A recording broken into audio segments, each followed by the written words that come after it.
Hello, हम शोभा पांडे। आप सबको नमस्कार बा, प्रणाम बा। तो दोस्त, आज आप सबके बीच में बहुत सुंदर प्यारा सा माता रानी के गीत लेके आइल बनी और माता रानी के भजन गीत जरूर सुनब जा। कैसन लागल कमेंट में बताइब जा, लाइक सब्सक्राइब करब जा।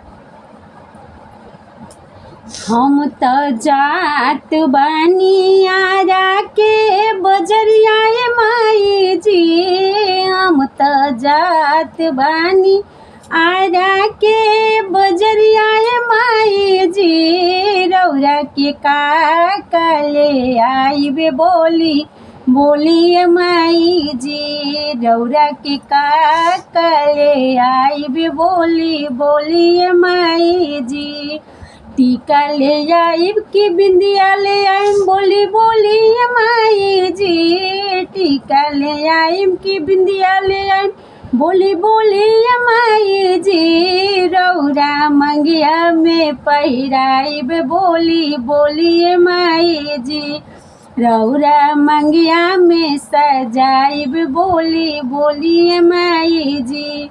हम त जात बानी पटना सहरिया माई जी, हम त जात बानी पटना सहरिया माई जी, रौरा के काले आइब बोली बोली माई जी, रौरा के काले आइब बोली बोली माई जी।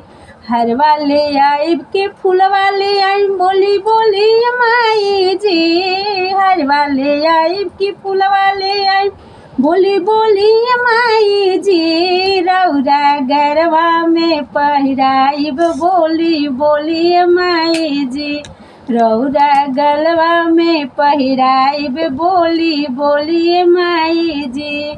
हम त जात बानी बगसर सहरिया माई जी, हम त जात बानी बगसर बजरिया माई जी, रौरा के काले आइब बोली बोली माई जी, रौरा के काले आइब बोली बोली माई जी।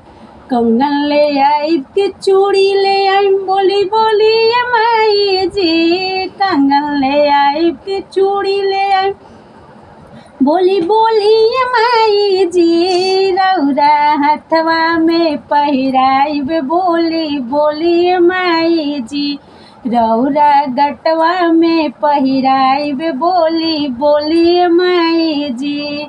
हम त जात बानी सासाराम बजरिया माई जी, हम त जात बानी सासाराम बजरिया माई जी, रौरा के काले आइब बोली बोली माई जी, रौरा के काले आइब बोली बोली माई जी।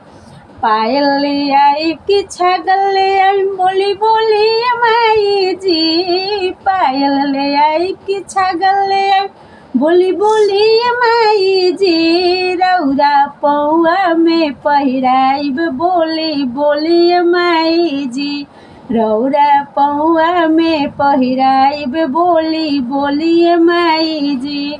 हम त जात बानी दिल्ली के सहरिया माई जी, हम त जात बानी दिल्ली के बजरिया माई जी, रौरा के काले आइब बोली बोली माई जी, रौरा के काले आइब बोली बोली माई जी।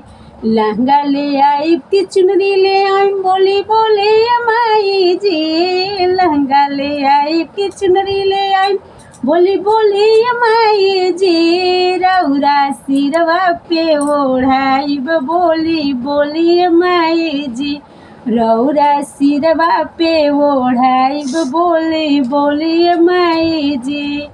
हम त जात बानी पटना सहरिया माई जी, हम त जात बानी आरा के बोजरिया माई जी, रौरा के काले आइब बोली बोली माई जी, रौरा के काका ले आइब बोली बोलिए माई जी।